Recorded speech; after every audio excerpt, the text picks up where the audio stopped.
Hello everyone, Garrett here with Excellart, and today I'm here to talk about the flex clip system. Now, tensioning flex faces is a bit of an art form in its own right, but we've got some tips and tricks that might help you out. Now, for starters, everything is going to vary. Your shapes are going to dictate tensioning, but we typically recommend about a 6 to 10 inch on-center spacing for the clips. If you're dealing with circles or tighter shapes, you might have to bring that in a bit just to be able to get those shapes tensioned properly without wrinkles. Now, you can also cut down the bars, and you can also cut down the clip components as well if needed, if you're really in a tight shape. But in general, you don't have to worry about that. And so, things that we like to do for the flex faces. When the flex face is designed, you definitely want to include enough overage of the face material to be able to wrap these bars. A great helpful tip is to also put marks in the artwork to help you find the corners of your face. So when you go to lay it out, you can quickly position it and you don't end up shifted too far one way or another. Now, with the bars, you simply put them in the face material and then roll them up. And then I like to start from one side. I kind of compress the face a little bit. And then with the opening pointing towards the face, you're going to simply put it in like that and slide it over that bar. Now we've got a bar that is locked onto that face. And then we'll do the same thing in the middle here.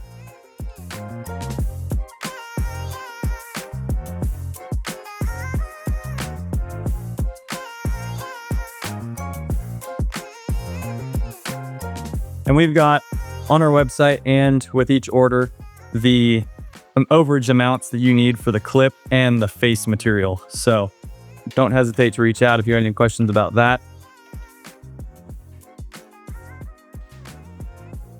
Do the last one here.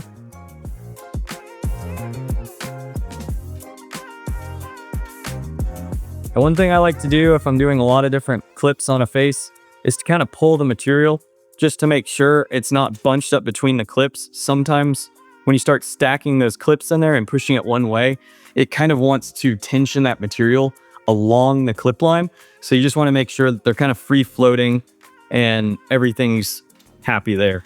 And from there, you're simply going to make sure that this wing overhangs the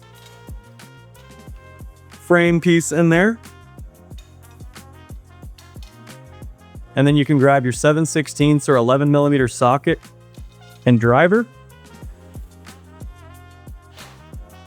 and simply tighten it down.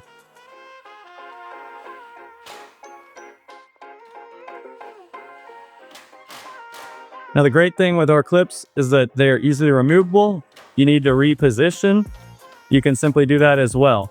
No special tools needed. And you can simply readjust and retension as you work your way around the sign. Now you're ready to install the bleat trim and you've got a well-tensioned face. Should sound like a drum and you know you're good to go. If you have any questions, please check out our other videos on YouTube where we have a more in-depth video regarding our flex clip. And if you have any questions about your particular project and what you're trying to design to work with a flex face, don't hesitate to reach out.